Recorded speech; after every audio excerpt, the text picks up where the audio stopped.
In fact, if you go on Google now and you type, I bought my Uganda on credit, you see my background there. So I wasn't from a privileged family. I hawked many things when I was in Lawyer. Oh wow, you Oh hawked yes, I hawked too. I hawked kuli kuli, I hawked gari, I hawked rice, I hawked beans, his whole package. I hawked many things. This life, one thing I believe in is that no matter what will be yours will be yours. What will never be yours will never be yours.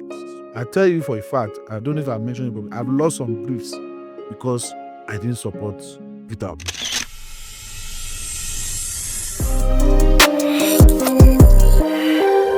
Hello, my people. I'm back again. This is Ziggy's of the Silva Show on the professionals. So on this episode, we have a special guest, a young barrister, a bit of a controversial figure. So we use this opportunity to introduce you, sir. Yeah. Thank you very much. My name is Muhammed Adam, and I'm a lawyer. Hi, Muhammed Adams, popularly known as on X, on the app X. Foundational Nupe lawyer. Okay, foundational Nipin lawyer. So did you start X with that name or No. I didn't. So when I joined X in 2020 after the NSAS protest or during the NSAS protest, wow. and there was now a time Black Americans and Africans were having issues Okay. that some Black Americans were saying they are foundational Black people and all of that. So during the banter between Black Americans and Africans, I just adopted foundational metal lawyer, and so that's how. And it paid it. Yes. Where did you crack the app X? Because most times a lot of people have been struggling to turn an influencer sort of or Yes. how did you crack it? Okay. Well, for me, yeah, I think how it started was, like I said, I became very active in 2020 during NSAS protests, and I just started, posting about different things, discussing laws, simplifying legal terminologies, sharing personal achievements and all of that. And, from 10 followers, 20 followers, 30, 1,000, 2,000, 5,000, and I'm like, what's happening here? And, so I just became very much consistent with posting and all of that. And Yeah, what you yes. So that's how, but I always tell people that I'm not an influencer. why is every one of you always running from the term influencer or celebrity? Because last time we had and that's about Charles, and he too really ran away. In fact, he made an example about giving influencer to the our chess, Okay, the chess guy. the chess guy. Like those are influencers, and he too ran away from the term. Why you running away from influencer? Exactly. So the thing is that for me, yeah, I'm a lawyer, like I say. Yeah. And people that are influencers on social media, that's their main source of income. That's what they do. So I don't do that. I am a lawyer. I render legal services. I try to, well, maybe because I motivate young people to succeed as well academically, because I'm big on academic achievements. So that may be an influencer part of me, but I don't earn money from influencing anybody. So, yeah. I'm a lawyer, and yeah, that's Yeah, I like that part. Like you had to make sure the disclaimer goes out there. Yes, it's very important. Okay, let me take a bit of a step back. Naturally, before anyone comes on the show, we do the background check, apart from what we know ourselves. So you had this academic excellence from University of Ilorin. And most people from there have naturally said Ilorin is a top school to go to. yeah. So you share that same phrase. Oh yes, because to be honest, I mean, when you look at Jam, Oh yeah, jam. I mean, year out, you see the school. I think University of Ilorin, Unilag, and OAU. Those three schools are always the top schools that most people want to go to. And so yeah, it was really tough getting admission. Of course, at my first attempt, they did, and so many other things came to play. I got law, and law is a very competitive course as well. Yes. Yeah. So it required determination, it required, consistent reading, prayer, having focus to do what you want to do. And yeah, and I wasn't surprised that because I mean, when I came here, I knew I wanted to graduate with the first class. Because one, they've always told us that since they started Faculty of Law, University of Law, nobody has graduated with the first class before. So that's determination that yes, I wanted to be the first one. Unfortunately, I wasn't the first one. Someone a year ahead of me, 2 years ahead of me, broke the jinx, and so I was the second person. Okay, how would you define your parents? What they well to do? Or No. In fact, if you go on Google now and you type, I bought my wig and gown on credit, you see my background there. So I wasn't from a privileged family. Oh, wow. My dad at the time was a farmer. My mom at the time was a petty trader. So, farming we're doing to support the family, and at the same time, hawking different. I hawked many things when I was in Lawrence. Oh wow, you Oh, hawked. yes. I hawked too. I hawked kuli kuli, I hawked curry, I hawked rice, I hawked beans, The whole package. I hawked ewedu, I hawked vegetables, many things. Like someone's gonna call you a radio And then, but so I helped so many things just to support the family, and yeah, so I wasn't from or I am not from a privileged family, but thank God today that they had. You are a privileged family. I think yes, I think so. I think so. So in other words, did this play a role in you thinking I need to get a first class? Oh yes, it did, because the truth of the matter is that so the determination to have a first class was also born out of the fact that I've seen so many people in life that have made it in academic way. Yeah. And I mean, that was my best option, not being from a privileged family. And I know Escape. escape. Yes, yes. So Trenches. these trenches, thank you. And I knew that if I could make that first class and I did well in law school, which I did, I was going to get into a top firm. Yeah.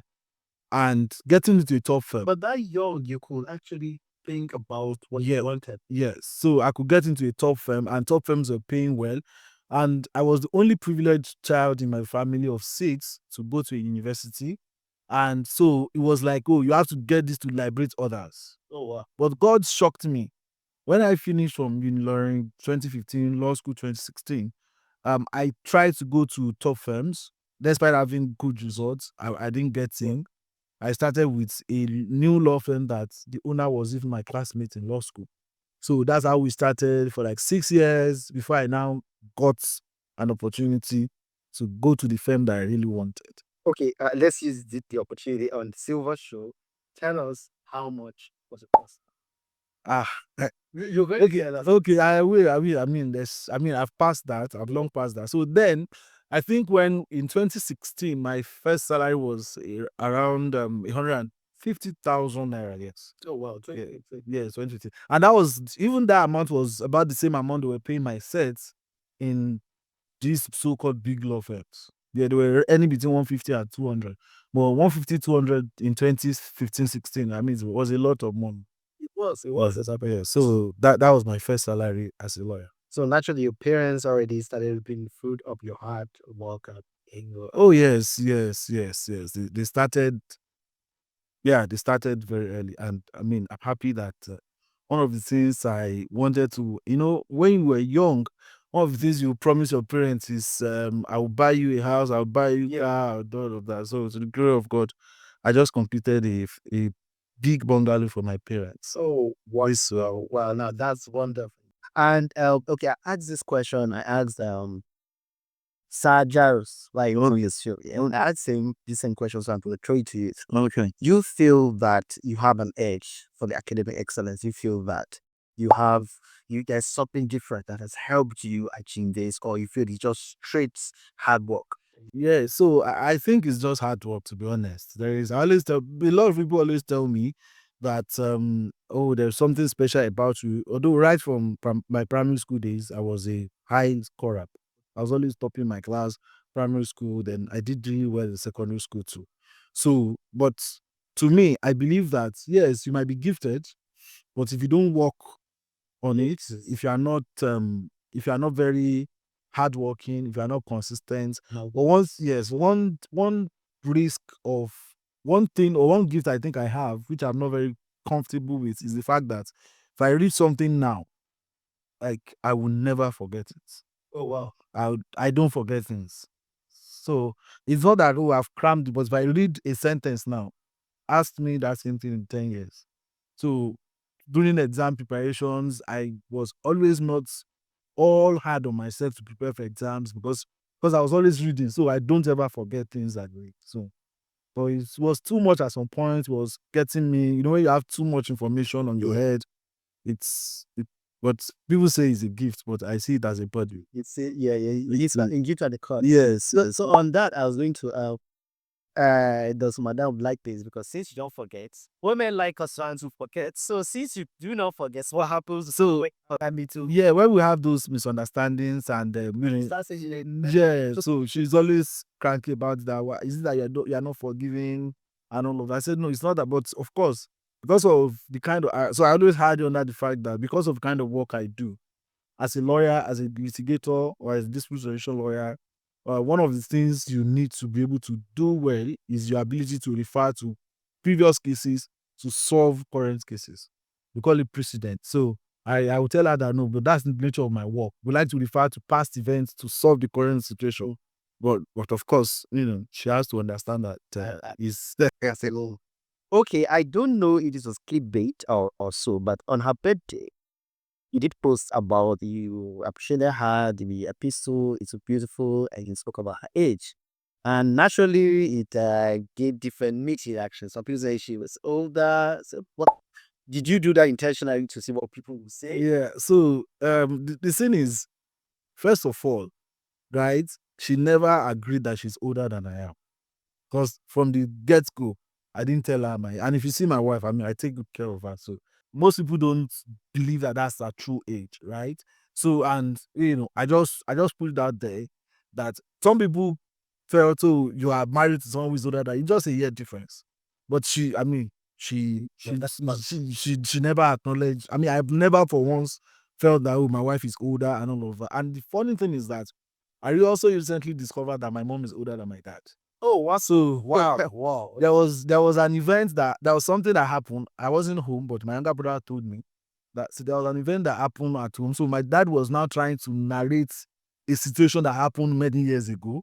And one of my younger siblings just asked that, is it possible my mom knew about it?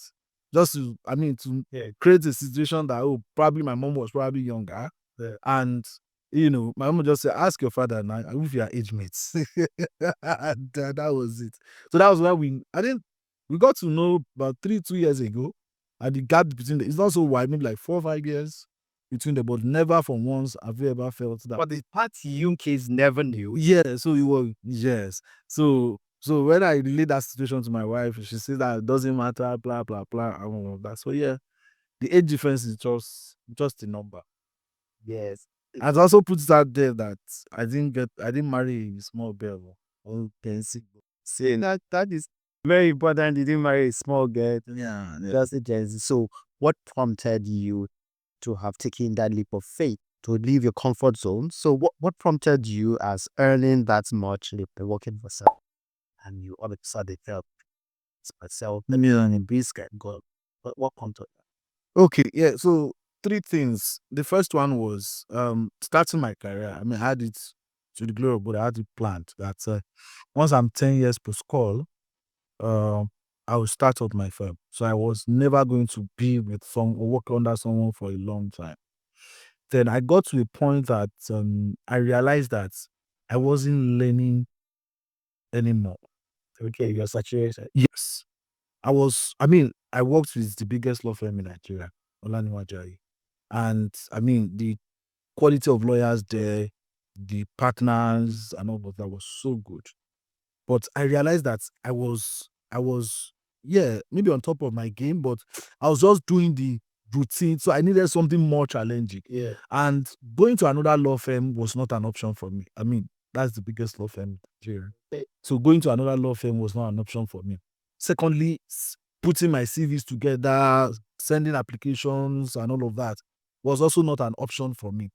So, but that time I was 9 years post-call, so it was not 10 years yet. And as a lawyer doing litigation, once you are 10 years, you can start, you are now qualified to become a senior advocate of Nigeria. So I just felt like, okay, you're already saturated here. Going to other places was not an option for you. I want to become an SN. Okay, why don't you start the journey on your own? So that's how I started. And Yeah, it was tough, I won't lie, but I consulted many people and they said, "Oh, why not? You can do it." It's just, I mean, one of the fears most people had then was, okay, how would you get clients? And of course, for the fact that you're not from a privileged family, you don't know anybody that'll say, let me take you to this company and all of that. But one of the things I leveraged heavily on with my social media presence. I started because I realized that I built enough social capital of myself on social media where, I mean, I just realized also that when I told people that I was starting out, that was when they now felt that, oh, you can now work on this for me. So a lot of them were not giving me some jobs because they felt I was too busy. Yes. So when I started, it was just a smooth sailing for me. People were giving me jobs. I mean, when we started, I had 2 lawyers and one support staff. But now I have 6 lawyers, 3, 4 support staff. So altogether about 10 staff altogether within the space of 2 years now. Yeah, 7 months really. Oh, wow. Okay, that's major. So yeah, this question might take a bit aback. How much do you pay a drive? My driver earns more than most graduates in Nigeria. So my driver earns about 150K. Wonderful. Yeah. So that is putting driving the crazy. Yeah. No, and to be honest, there are times that I'll say, okay, I have this cash, okay, go and buy food, this and that. Yeah. So I think if I'm not wrong, I don't think in the months he earns less than 200K. If he keeps money well. Yeah, plus or minus. Plus or minus. Yeah, I'm sure people will start from now. People will start looking. Wow, this driver.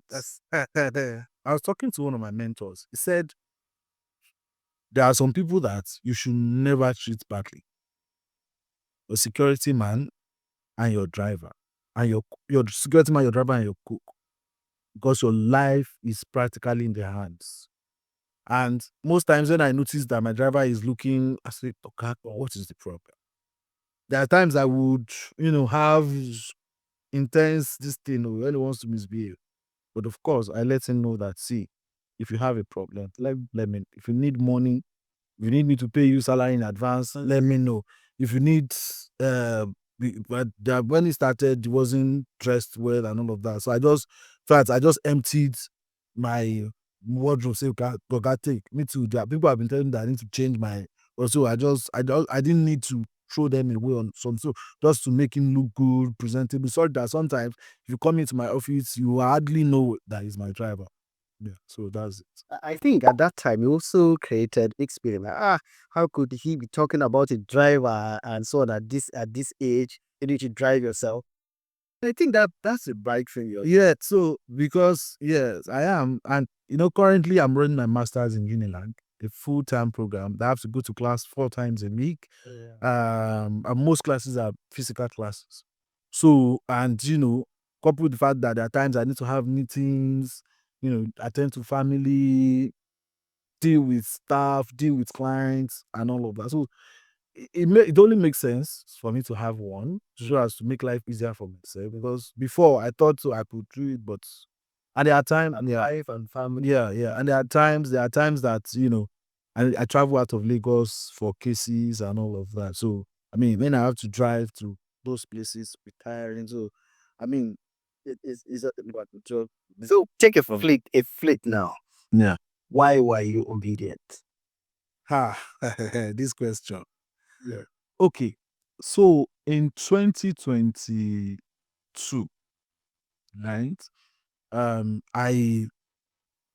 used to be a critic of the government, right? But then I realized that I was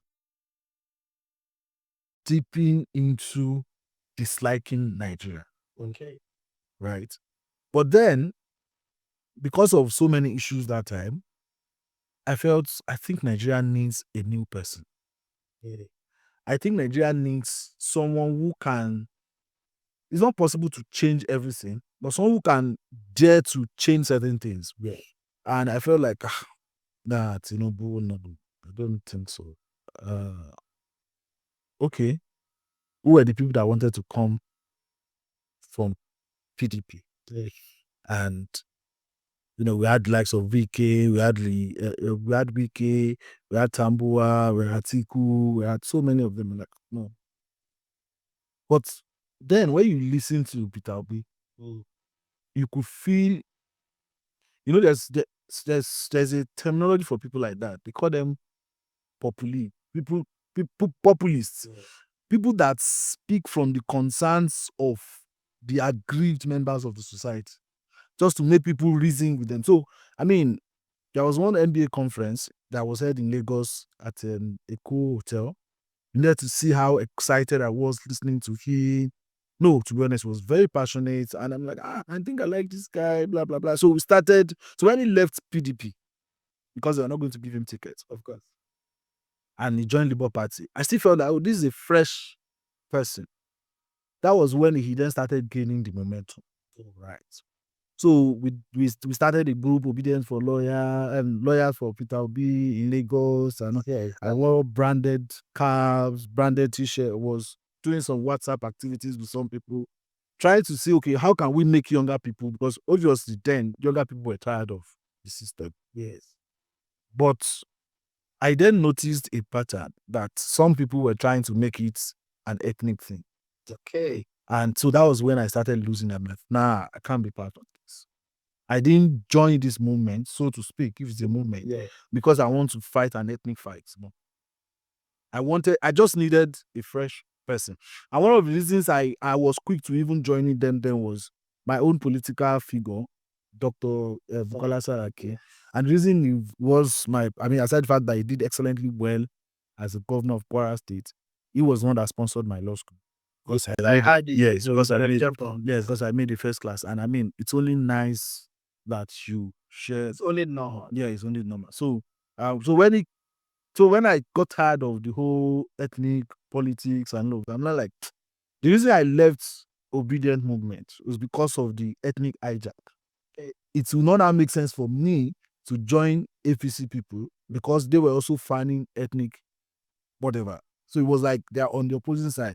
So let me look for a neutral ground, and that's how I moved to Atiku side, and we did what we did, and but to today, You're not forgiving us for that lead. yeah. And because they felt, and to be honest, they were the one that really made me realize how important I am on that app. Oh wow! Because I just felt like, the funniest thing that I didn't vote that day. I was at home with my family. I tried to move because I was registered to vote in Ilorin. I was in Lagos during the election. I tried to move it, but it wasn't working. So I just like, Nigeria will be fine. So I mean, I have just one vote. I was never capped. I never thought I was capable of telling people to vote for someone and they would listen. But when the whole thing started, and I realized that it be like say you don't turn one movement. One movement. So until today, I mean, sometimes I have them to thank because there are so many people that have reached out to me. I say, I like the way you are engaging these guys. I like the way you are articulate with your thoughts and all of that. And I would like to engage your services. So if those people had not attacked me, and I realized that those are people you can't have rational discussions with true respect. You can't have rational discussions with them. Sometimes you want to let them go. Sometimes you want to give them back what they give you, so that they know that no, you did it. Because I mean, I was a tough boy too when I was in secondary school, but that's a different. He just want for you. Yeah. Sometimes I mean, these guys will think they can bully you and all of that. I mean, it's not compulsory. The reason why you are in the opposition is because you don't agree with some people. So it only makes sense that some people don't agree with you. Yeah, that's that's their life, and they are waiting for them changes. Yeah, they said you're waiting for you people. So this time I think, would they ask you who you vote for because you made some? Yeah, but I would do that. That one is not this thing. I'm going to support but there's nothing with that. So I will even work towards getting my voter's card before that. I mean, anybody who is not pleased with it, I've lost. And the truth of the matter is that, see, this life, one thing I believe in is that no matter what will be yours will be yours. What will never be yours will never be. I tell you for a fact, I don't know if I mentioned it, but I've lost some briefs because I didn't support Peter Obi. Wow. I've lost some briefs because there was a time I made some statements that APC people were not happy with. So the loss have been both sides. Both sides. But the comfort I've always had is that I'm very happy that nobody in this country can tell me that, I paid Muhammed Adam so amount of money to campaign for me. Like the normal 20K. Yes. So I'm always very confident. That's why there are time. And when the president declared state of emergency in Rivers State, I suspended the government. I criticized him. Yeah. I've criticized the governor of Lagos State. I've criticized many people in APC. So it's because I don't feed from them. But a lot of these people think that you collect money from these guys, and I'm like, nah. So my decision to want to support President Tinubu, not just because I think some of the things he's doing, difficult decisions are right. I just feel like, it's my right. So whoever is not pleased with it, whoever thinks that, I'm not good enough to be his lawyer because I'm supporting Tinubu in the next election, that's the person's problem. And it's the person's loss. That's the person's loss. It means that you've deprived yourself the opportunity. That first is, can you even afford me? That's the first question. So, but even if you can, the truth of the matter is it's not possible for you to get everything. Yeah. So whatever I get, the most important thing is I'm able to feed my family, I'm able to pay my staff salary. If it gets to a point that I'm not able to pay my staff salary, I'll tell them, please start looking for another job. But I always pray. I will never get to that point at the place of, because I didn't wish anybody bad. So Now you're obviously giving some very, very hot takes. Like, can you afford me? Just like when like let me see my car. yes, Can you afford there was a day I was having a discussion with a lady, and she said she's not my type. I'm not her type. Like, have you seen my wife? Oh, nice. Like, really, sister, Have you seen my wife? if you have a man that is taking care of you the way I take care of my wife, you won't be this miserable on social media. So, Polygamy. yeah. Yeah. So okay, first and foremost, okay, your wife's on X, but not as much as you are. But what is her take on this? Does she feel my husband just cheating? Okay. This is a very serious question. Okay, first of all, I'm an open man, right? Yes. And I think if you gather 15 people, families rather, hardly would you see 10 that are not married to two wives, like men. Yeah. So polygamy is a way of life in my culture. Yeah. Like, it's a norm. Yeah. That's number one. Number two, I'm a Muslim. And polygamy is recognized, it's a valid type of marriage in Islam with the conditions. If you are capable, if you can do justice, you can be just. You don't have to be equal. Yeah, there's no part of Quran that says you have to treat them equally. Treat them fairly and be just. That's the third one. This is the second one, rather. The third one is, I am an African person. An African culture recognizes that. I'm also a practical, traditional man in terms of responsibility. To the glory of God, I've been married for 6-7 years now.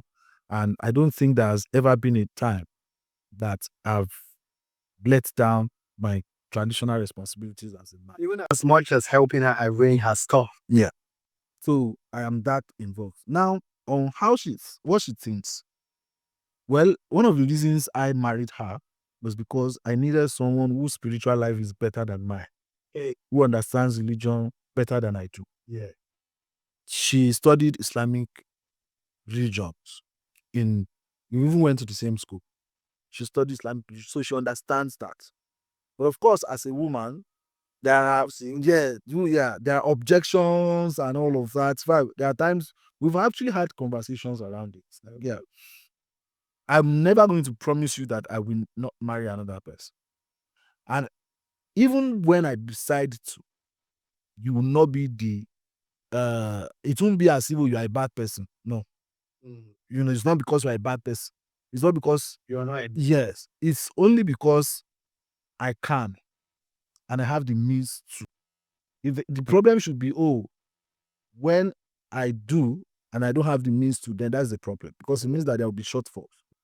Secondly, I respect the fact that this may be harsh, but I respect the fact that as a woman, you don't want to share your husband. Yeah, right. But your husband is not an asset that you are sharing, or it's not a thing that you are sharing. You have your own husband, the other person has her own husband.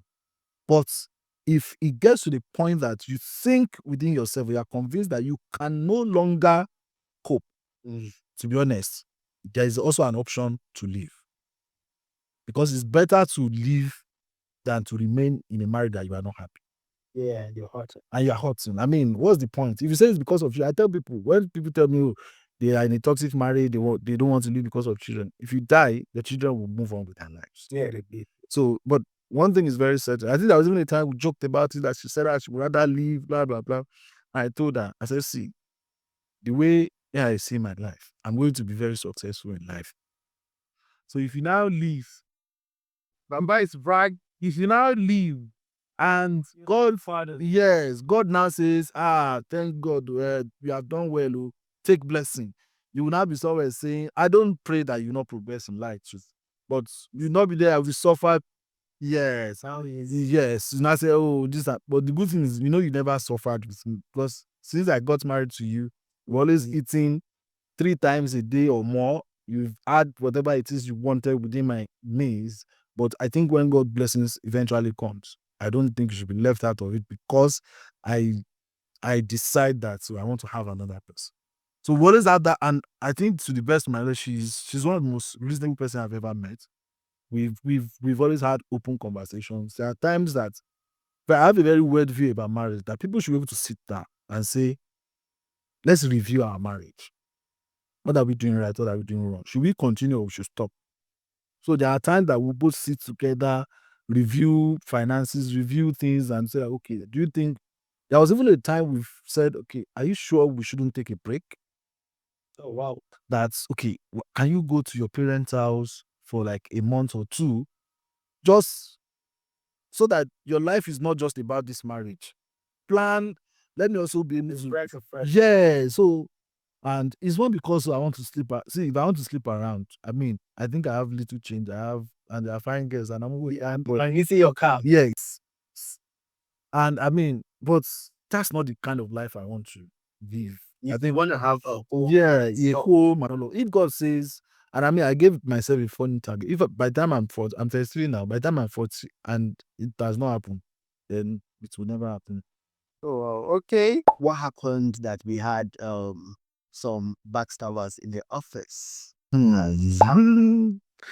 So I mean, it was a shock to be honest. I think they just got carried away with office because I honestly don't think they're terrible This is happening after you had sat down and taken time. to assess the situation. Yeah.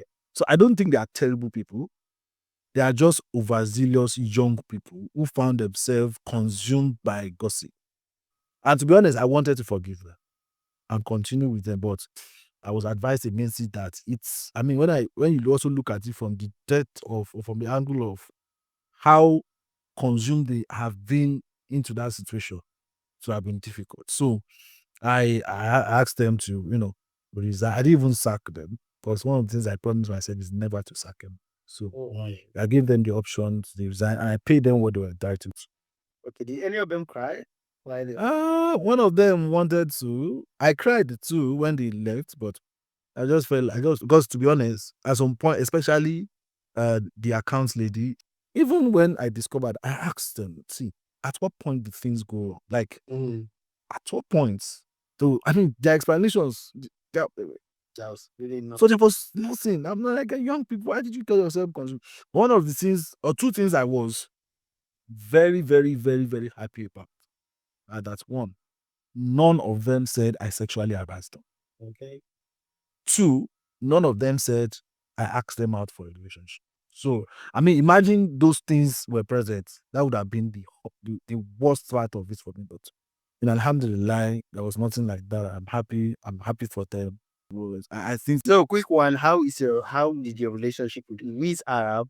How did it come up? Because it has caused some stir where you wish you happy birthday. Etc. Oh, Sorry, it has an so the first thing is that Wiz is my colleague. We're in the same law school set. but different. Yeah, different campus. And aside that, we had mutual friends that, I mean, we're really close friends in law school. And, there's friends too. And you're polar apart from each kind. Yes. So, but then there were times that we started, looking at issues from the same angle and all of that. We just clicked. And yes, and then so we just clicked, and I like the guy. I mean, he's intelligent. He's doing well for himself, and we became friends. We help people. I see that he helps men, he helps women, and some of those things. That guy helps a lot of people that a lot of people don't even know about.